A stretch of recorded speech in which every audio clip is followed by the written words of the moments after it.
नमस्कार दोस्तों, मैं हूं रोहित। बिहार की राजनीति में इस समय जो बदलाव हुआ है वो सिर्फ एक सीएम बदलने की कहानी नहीं है, बल्कि ये एक पूरे सिस्टम के बदलने का संकेत माना जा रहा है। क्योंकि जैसे ही सम्राट चौधरी मुख्यमंत्री बने, वैसे ही पूरे बिहार में एक चर्चा आग की तरह फैल गई। माफिया अंडरग्राउंड हो रहे हैं, अतिक्रमण करने वाले और घुसपैठिए में डर का माहौल है। लेकिन सवाल ये है कि क्या सच में इतना बड़ा बदलाव आने वाला है? क्या ये सिर्फ एक पॉलिटिकल स्क्रिप्ट है जो जनता को दिखाया जा रहा है? पर सबसे बड़ा सवाल, क्या बीजेपी जानबूझकर एक ऐसा सीएम चुना जो डर का माहौल बना सके? आज के इस वीडियो में अंदर की रणनीति, राजनीति और सच्चाई क्या है, इसका विश्लेषण करेंगे। तो वीडियो को लास्ट तक देखें ताकि पूरी गेम समझ सकें। बात करते हैं सम्राट चौधरी के पावर और पर्सनालिटी की। सबसे पहले समझते हैं सम्राट चौधरी इतने चर्चे में क्यों हैं। ये कोई नया चेहरा नहीं है, बल्कि लंबे समय से बिहार की राजनीति में एक्टिव है। लेकिन फर्क यहां आता है, सम्राट चौधरी पहले केवल नेता थे, पर अब बिहार के पावर सेंटर बन चुके हैं। उनकी सबसे बड़ी ताकत है एग्रेसिव स्टाइल, डायरेक्ट स्टेटमेंट और नो कॉम्प्रोमाइज इमेज। उनकी छवि साफ नजर आती है उनकी स्पीच से। वो साफ बोलते हैं जो गलत करेगा वो नहीं बचेगा। दूसरा, कानून सबके लिए बराबर है, मतलब वे बेबाक बोलते हैं।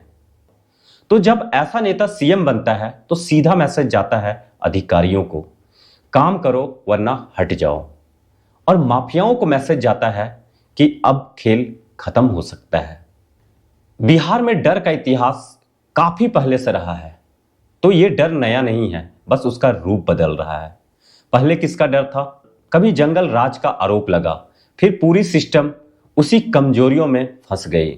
फिर नीतीश कुमार के समय की बात करूं तो कानून व्यवस्था बेहतर हुई, लेकिन पूरी तरह माफियागिरी खत्म नहीं हुई।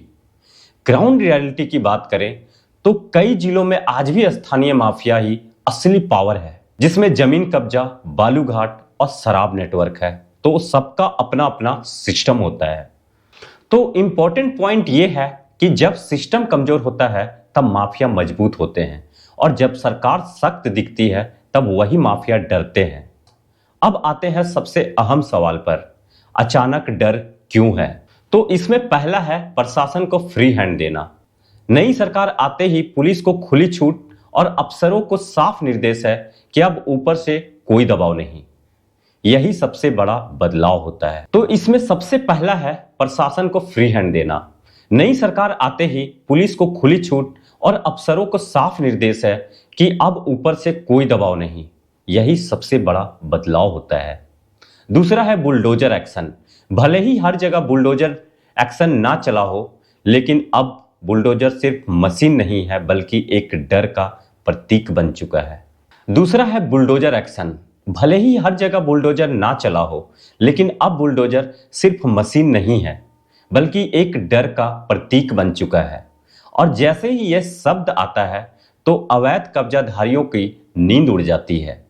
तीसरा है इंटेलिजेंस एक्टिवेशन, जिसमें फोन ट्रैकिंग, नेटवर्क मॉनिटरिंग, पुराने केस खोलना, यह सब साफ संकेत है कि सरकार सीरियस है। चौथा है media narrative. News channel, social media, हर जगह यह दिखाया जा रहा है कि माफिया भाग रहे हैं क्योंकि सरकार सख्त है। इससे डर और तेजी से फैलता है। अब बीजेपी का मास्टर प्लान समझते हैं और सबसे बड़ा गेम को समझते हैं। और यह सिर्फ प्रशासनिक नहीं, बल्कि पॉलिटिकल स्ट्रेटेजी भी है। बीजेपी के पास सीएम फेस नहीं था, इसलिए बीजेपी चाहती है स्ट्रॉन्ग सीएम इमेज, जिसमें बिहार में यूपी मॉडल दिख सके और कानून का डर हो। दूसरा है इलेक्शन प्रिपरेशन। आने वाले समय में जब चुनाव होगा तो बीजेपी का सबसे बड़ा मुद्दा होगा लॉ एंड ऑर्डर। अगर जनता को लगे अब सब ठीक हो रहा है तो वोट सीधा बीजेपी को जाएगी।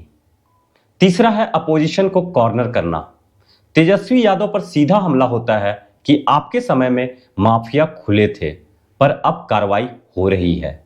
अब बात करते हैं, क्या यह सच है या सिर्फ डर का माहौल है? सम्राट चौधरी जब गृह मंत्री बने थे डिप्टी सीएम बनकर, तब कुछ जगहों पर एक्शन हुआ, पर पूरे राज्य में नहीं हुआ। इसका वजह यह भी हो सकता है कि उस समय नीतीश कुमार सीएम थे और उनके वोट बैंक खराब ना हो जाए, इस डर के कारण एक्शन नहीं हुआ था, पर अब हो सकता है। अब अगर सम्राट चौधरी के नेतृत्व में सरकार सख्त होती है तो बिहार बदल सकता है, निवेश बढ़ जाएंगे, साथ ही अपराध कम हो सकता है। इसलिए कहा जा रहा है बीजेपी के सीएम बनते ही निश्चित रूप से यूपी मॉडल लागू होगी। तो दोस्तों, आपके हिसाब से क्या लगता है कि बिहार में बदलाव शुरू होने वाले हैं? कमेंट में जरूर बताएं। अगर वीडियो पसंद आई तो लाइक, शेयर और सब्सक्राइब जरूर करें। तो फिर मिलते हैं नेक्स्ट वीडियो में। धन्यवाद।